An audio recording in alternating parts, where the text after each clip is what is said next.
ওই জামাত ইসলাম যে কাজ করেছে তার জন্য যদি ক্ষমা প্রার্থনা না করে বাংলাদেশের শাসন ক্ষমতায় কোনোদিন জামাত ইসলাম যেতে পারে না।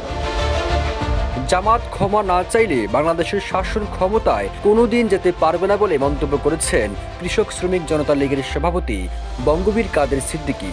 তিনি বলেন, ৭১ জামাত ইসলামী যে কাজ করেছে তার জন্য যদি আন্তরিকভাবে ক্ষমা প্রার্থনা না করে তাহলে যত শক্তি হোক না কেন কোনোদিন দেশের শাসন ক্ষমতা যেতে পারবে না।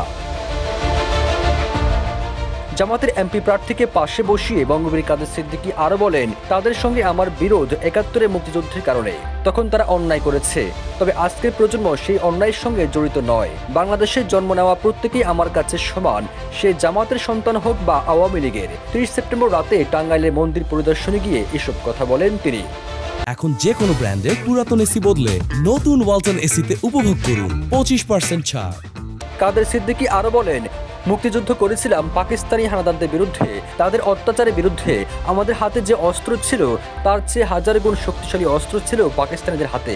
এর আগে জামাতের এমপি প্রার্থী শফিকুল আলম খান নেতাকর্মীদের নিয়ে মন্দিরে প্রবেশ করেন, তার 5 মিনিট পর কাদের সিদ্দিকী নেতাকর্মীদের নিয়ে মন্দিরে প্রবেশ করেন।